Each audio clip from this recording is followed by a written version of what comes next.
ก็เป็นต้นสาทรนะครับมีผนังเป็นเพิงหินทรายนะครับขนาดใหญ่นะครับก็มีต้นเป็นต้นนี้ก็ประดู่ป่านะครับมีต้นเขี้ยวพันธุ์นะครับต้นประดู่ป่า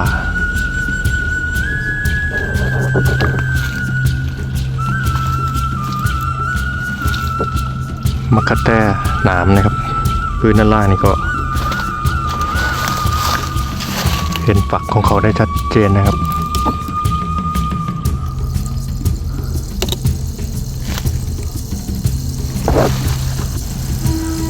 เกือบ20 เมตรได้นะครับ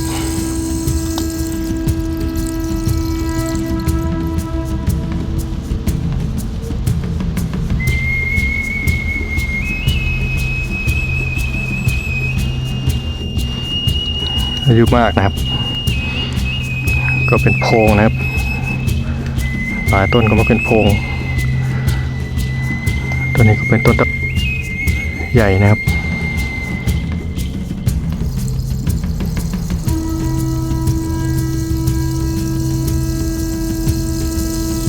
มีปัญหาต่อผิวหนังนะครับมีความเป็นพิษนะครับคันเป็นผื่นนะครับแสบ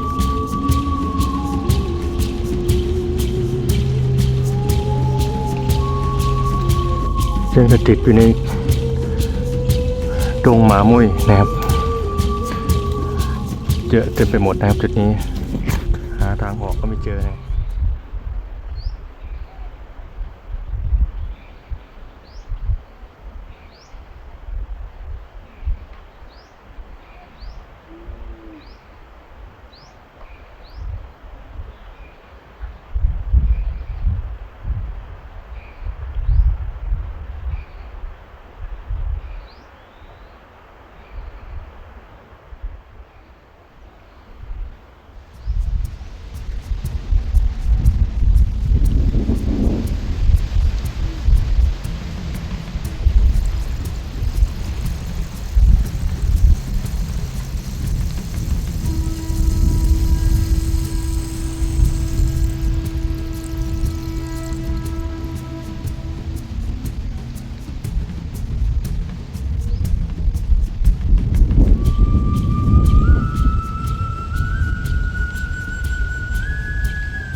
บริเวณจุดนี้ก็เป็นทางที่จะขึ้นไปบนภูเขานะครับอยู่ตีนเขาจุดนี้ก็ยังเป็นป่าที่เป็นลักษณะป่าเป็นทางป่าเบญจพรรณนะครับก็มีต้นไผ่ก็มีต้นขนาดเล็กของต้นดำดงนะครับจำนวนมาก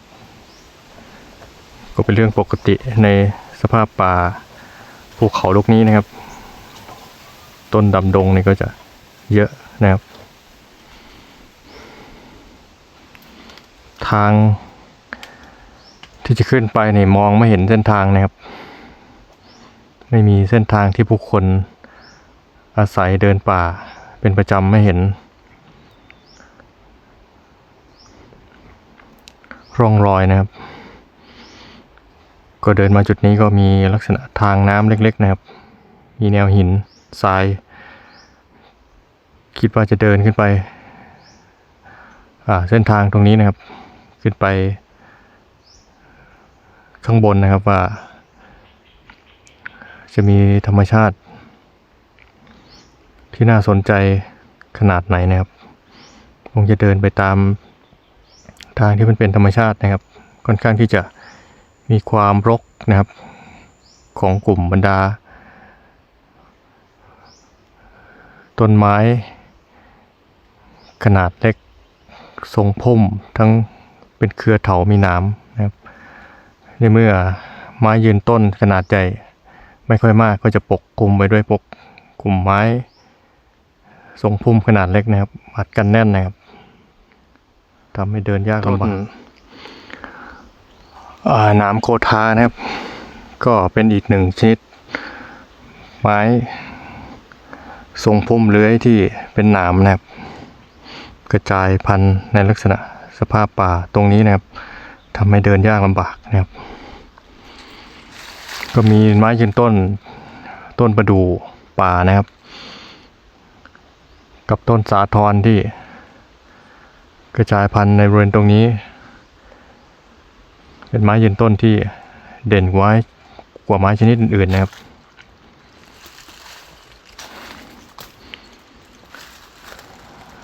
ขนาดประมาณเส้นผ่าศูนย์กลางประมาณ15ถึง50เซนนะครับก็จะเยอะนะครับประดู่ป่าเช่นต้นนี้นะครับก็เป็นต้นประดู่ป่าเส้นทางนี้ก็เป็นลักษณะไหลเขานะครับลาดชันขึ้นไปเรื่อยๆนะครับก็บางพื้นข้างล่างนี่ก็มีแนวหินทรายนะครับที่เห็นได้ชัดสภาพก็เป็นลักษณะป่าเป็นจะพันนะครับพวกไม้ยังผัดใบอยู่นะครับยังไม่ได้เป็นป่าลักษณะที่เป็นดงที่ไม่ค่อยผัดใบเช่นพวกป่าดงดิบนะครับที่เห็นนี่ก็เป็นต้นสาทรนะครับขนาดไม่ใหญ่มากนะก็กระจายพันธุ์ในป่าภูเขาลูกนี้นะครับโดยเฉพาะตามไหล่เขาที่ยังเป็นป่าที่ผัดใบนะครับต้นสาทรต้นตะแบกหินนะครับ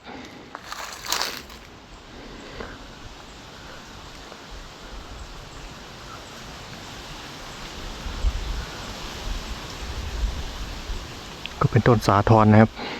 ที่เยอะเด่นนะครับทนความแล้งนะครับ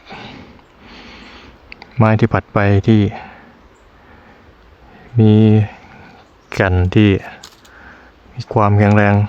สีสันสีโทนเข้มมีลายที่สวยงามชัดเจนนะครับ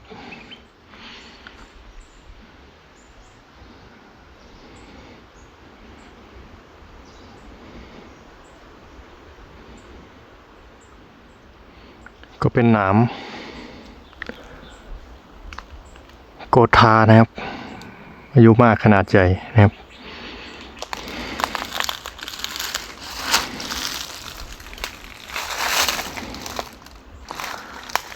ก็เป็นลักษณะ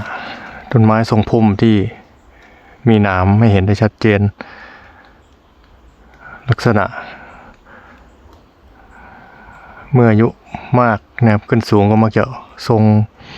โน้มเลื้อยนะครับ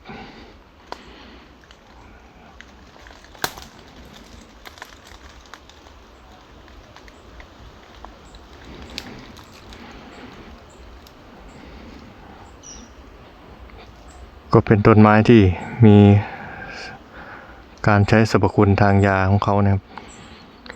เดินขึ้นมาจุดนี้ก็มีความโล่งขึ้นมานะครับเนื่องจากว่ามีกลุ่มไม้ยืนต้นกลุ่มไม้ผัดใบค่อนข้างที่จะมีความถี่กันนะครับไม่ก็จะห่างก็ทำให้บรรดาพวกไม้พุ่มไม้เลื้อยขนาดเล็กที่ปกคลุมหนาแน่นมันไม่ค่อยจะมากนะครับไม่ว่าจะเป็นต้นสาทรต้น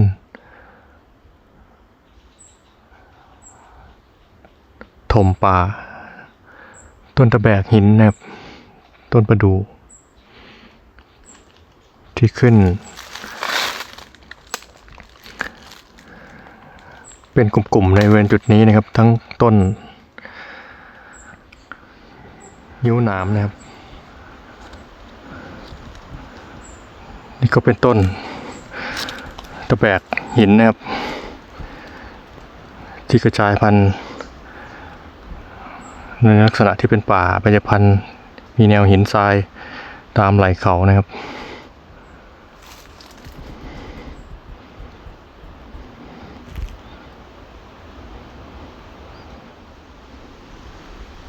พื้นที่ตรงนี้ก็ค่อนข้างมีความสูงชันขึ้นมามากกว่าด้านล่างที่เดินขึ้นมานะครับแต่ก็ยังมีแนวหินทรายที่มันฝังอยู่พื้นข้างล่างนะครับทำให้สามารถที่จะเดินลักษณะเป็นขั้นบันไดได้ไม่ได้เสี่ยงลื่นตกมากเท่าไหร่นะครับแต่ก็ต้องระวัง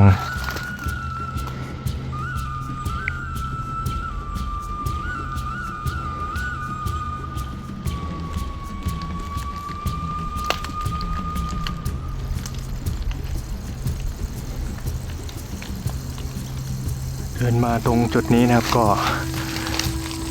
มีผนังเป็นเพิงหิน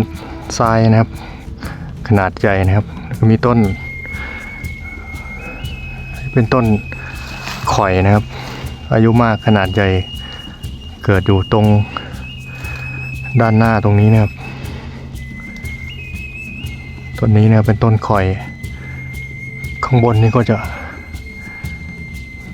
มีความรกแน่นหนาไปด้วยพวกไม้เถาใบไม้ซึ่งต้นข่อยนี่ก็เป็นลักษณะพุ่มแบบนี้อยู่แล้วนะครับ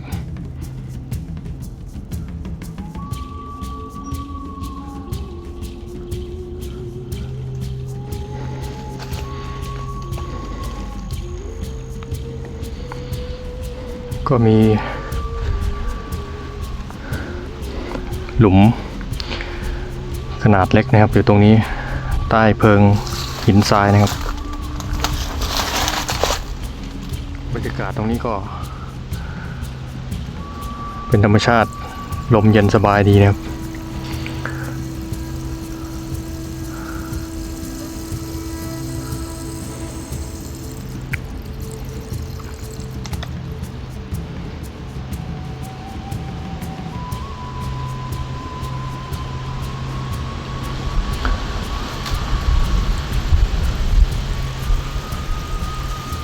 ที่เห็นนี่ก็เป็นมันป่านะครับมันเสาก็เป็นมันป่าที่หัวลงเป็นแนวดิ่งขนาดใหญ่นะครับช่วงนี้เขาก็ออกผลให้เห็นนะครับ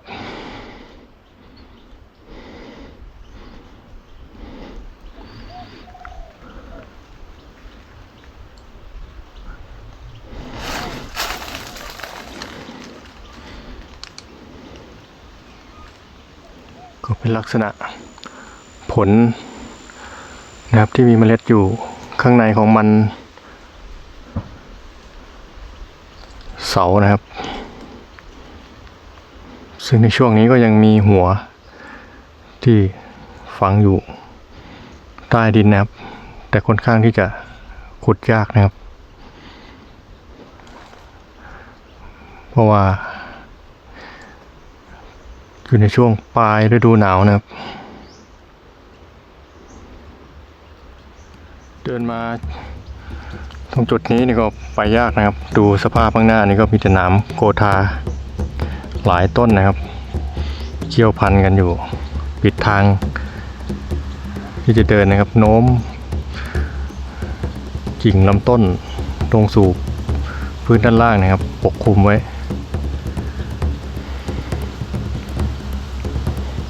ก็ยังมีลมแรงนะครับอยู่ในช่วงนี้นะครับขนาดเดียวกันมองไปตรงข้างหน้าก็มีต้นไม้ยืนต้นขนาดใหญ่ต้นหนึ่งนะครับอายุ มากพอสมควรนะครับเท่าที่ดูนะครับก็น่าจะเป็นต้นสาทรนะครับมีต้นหนามโกธาอย่างที่กล่าวนะครับขึ้นไปเป็นเลื้อยขึ้นไปเขี้ยวพันธุ์นะครับต้นประดู่ป่า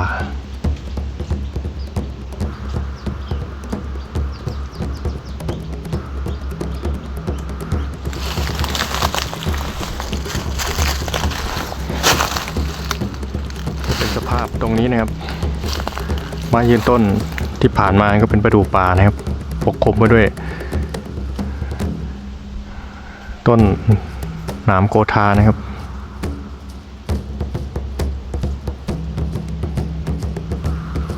เดินขึ้นมาจุดนี้ก็มีมะขะแต้นะครับขนาดไปทางใหญ่นะครับแต่ว่าอายุก็มากแต่ไม่ได้มากยาวนานเป็น100 ปีนะครับอายุน่าจะประมาณสัก50 ปีนะครับขนาดลำต้นค่อนข้างสวยนะครับ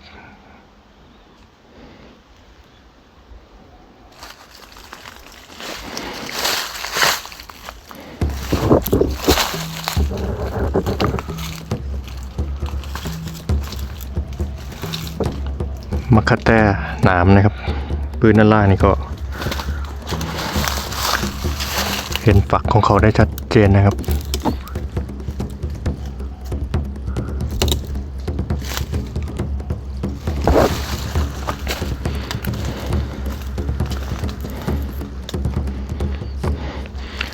ขณะเดียวกันหันมองขึ้นมาด้านบน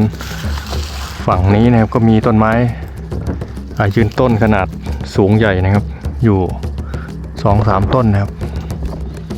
ดูเปลือกคล้ายๆกับต้นสาทรแต่มองใบขึ้นไปก็เห็นเป็นใบของต้นฉนวนนะครับก็มีต้นตะแบกนะครับอยู่เป็นแนวเดียวกันนะครับเป็นแถวแนวเดียวกันนะครับก็คงจะได้พวกเข้ามาดูไกลก็เป็นต้นอะไรบ้างฉนวนยักษ์นะครับต้นฉนวนนี่ถ้าได้ใหญ่นี่ก็ใหญ่มากนะครับใหญ่อลังการเลยนะครับต้นนี้ก็1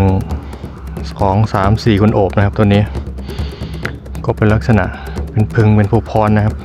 เมื่ออายุมากถ้าต้นที่ไม่ใหญ่นี่ก็ไม่ใหญ่เลยนะครับต้นฉนวน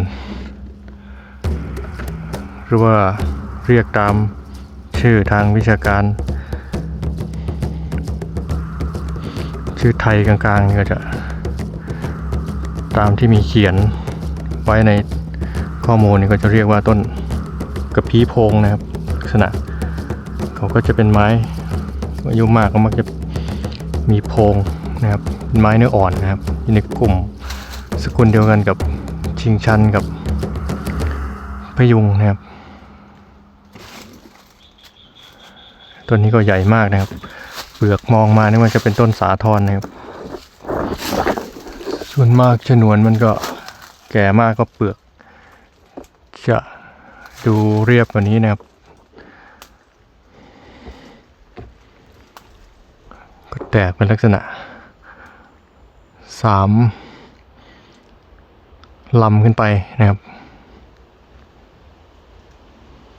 ก็มักจะมีชันโรงนะครับหรือว่าพึ่งจิ๋วนะครับมันอาศัยทำรังนะครับต้นนี้ก็มีขนาดใหญ่ไม่พอยังมีความสูงนะครับประมาณเกือบ20 เมตรได้นะครับ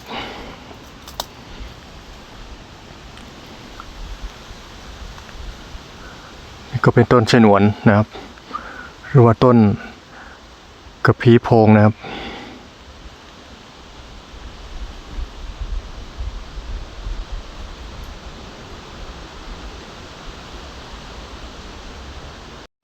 ขยับขึ้นมาด้านบนก็จะมีต้นตะแบกมีอายุมากขนาดก็ถือว่ามีความเด่นอยู่นะครับ ถึงจะไม่ได้ใหญ่โตมากนะครับเนื่องจากว่าตะแบกถ้าได้ใหญ่นี่ก็จะใหญ่มากกว่านี้นะครับก็เป็นโพรงนะครับหลายต้นก็มาเป็นโพรงตัวนี้ก็เป็นต้นตะแบกนะครับตะแบกใหญ่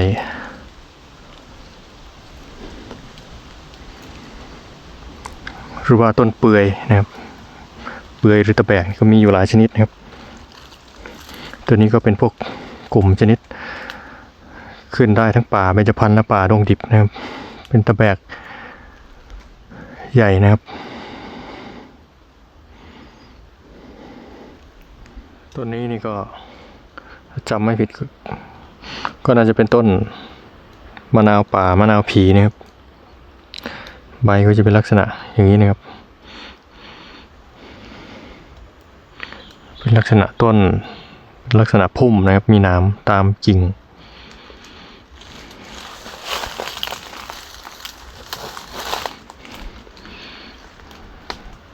อาจจะมีออกผลในช่วงฤดูฝนนะครับที่เคยเห็น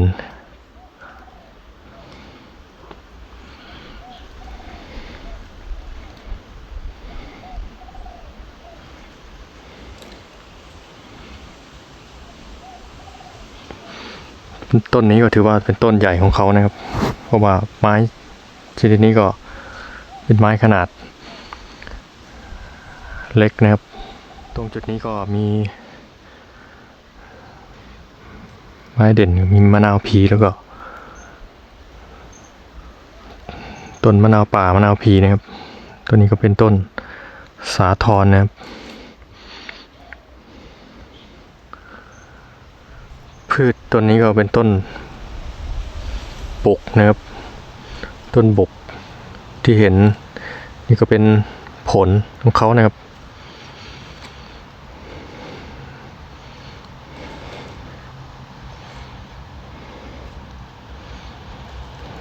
ก็เป็นลักษณะการออกผลนะครับผลนี้จะเป็นทรงรีเมื่อแก่นี่ก็จะออกเป็นโทนสีส้มออกเหลืองๆนะครับ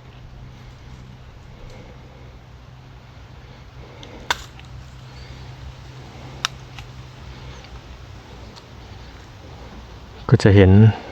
การออกผลนะครับในช่วงที่ไม่มีใบ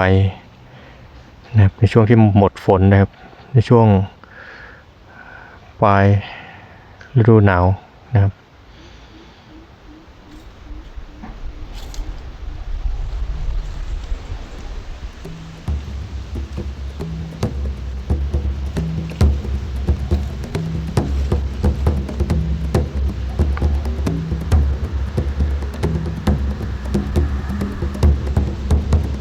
ตอนนี้ก็เหมือนเดินขึ้นมาบนยอดภูเขานะครับด้านบนเป็นพื้นที่ที่มีความสม่ำเสมอกันนะครับไม่ได้ลาดชันลาดเอียงเป็นไหล่เขาเหมือนที่แล้วมานะครับจุดนี้ก็เต็มไปด้วยต้นสาบเสือ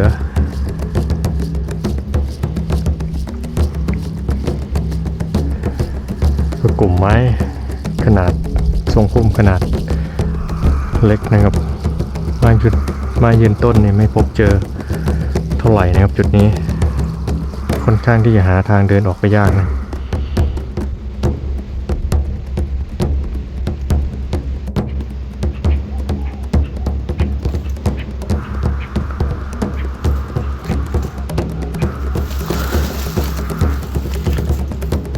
เดินไปยากนะครับ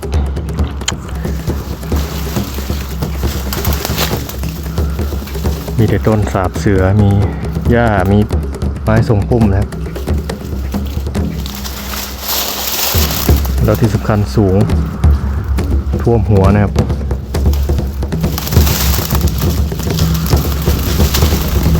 ผมเลยต้องเดินออกไปเพื่อจะไปดูสภาพที่อยู่ข้างหน้านะครับซึ่งตรงนี้มันก็เป็นยอดภูเขานะครับ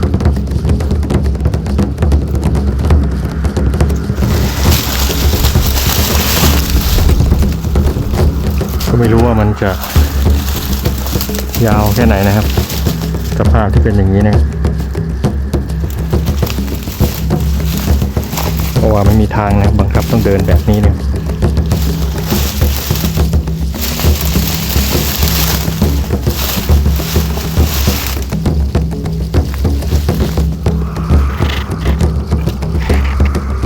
เดิน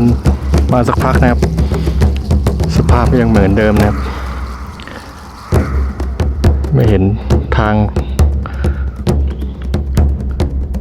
โล่งนะครับเพื่อที่จะเดินได้ง่ายทำอะไรได้ง่ายกว่านี้นะครับมีทั้งต้น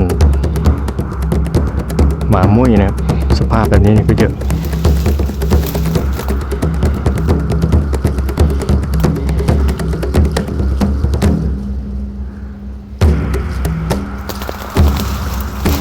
เป็นแบบนี้นะครับไม้ยืนต้นไม่ค่อยมีนะครับในอดีตโดนสัมปทานไปนะครับทำให้พวกไม้ขนาดเล็กไม้เลื้อยต่างๆเนี่ยขึ้นปกคลุมนะครับ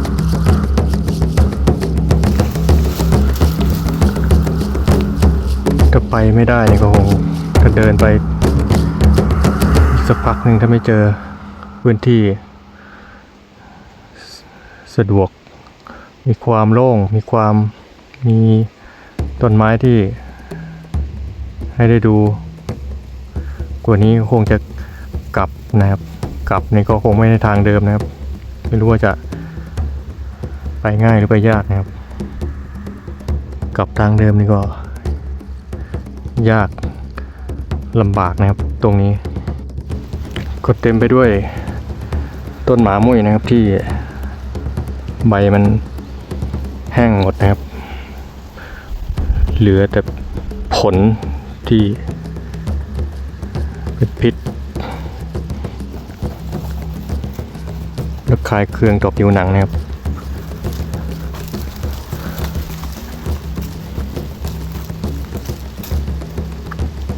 ก็จะเป็นสภาพแบบนี้ไปเรื่อยๆนะครับถ้าลักษณะแบบนี้เนี่ย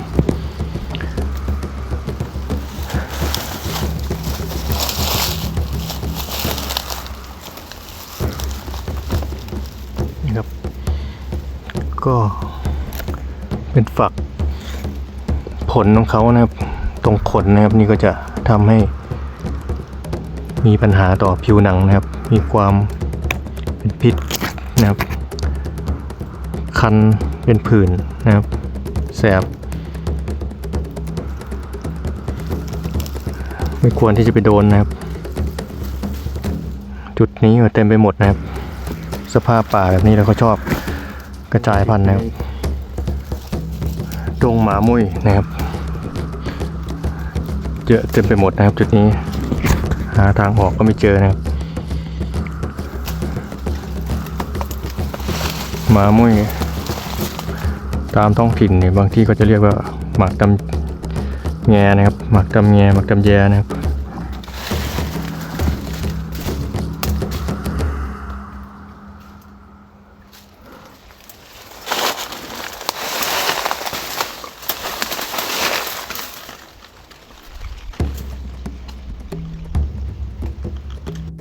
เหมือนจะเจอทางออกแต่ก็ไม่เจอนะครับ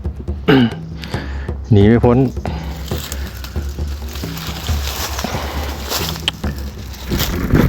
ผลหมามุ้ยนะครับเดินไปจุดไหนก็เจอนะครับเหมือนจะเริ่มมีอาการคันนะครับแสบอยู่บริเวณขานะครับตอนนี้ขาทั้งแขนนะครับเรียกว่าก็ต้องเลี่ยงมากที่สุดแต่ก็ยังเผลอไปโดนนะครับเพราะว่ามันเยอะนะครับสภาพมันเดินยาก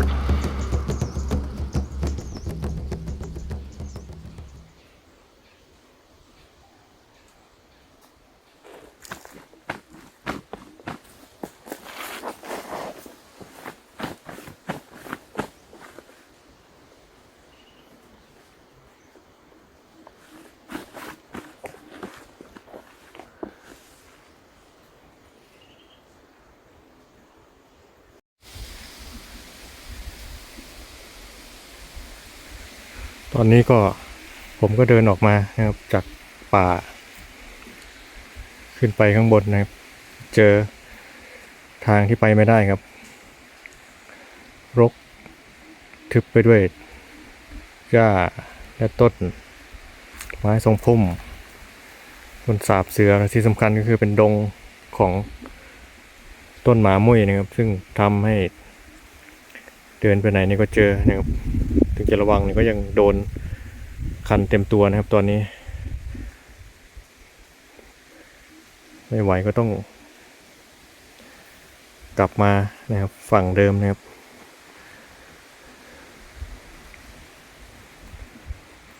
ตอนนี้ก็อยู่ตรง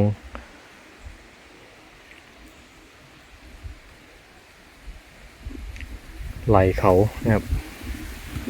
ก็ยังอยู่ที่สูงอยู่นะครับ ก็มานั่งพักตรงแนวหินทรายนะครับ ตอนนี้ก็ค่อนข้างที่จะคันไปทั้งตัวนะครับที่ว่าโดนขนนะครับไม่ใช่แค่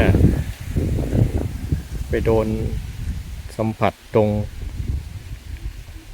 ฝักผลของเขานะครับ ในช่วงนี้นี่ฝักที่มีขนอยู่ข้างนอกเขานี่ก็จะมีการร่วงตามกิ่งไม้ใบไม้นะครับเวลาเดินไปถึงจะระวังตัวไม่ให้ไปโดนฝักที่มีขนของเขานั้นก็ยังสามารถที่จะโดนร่างกายของเราได้นะครับ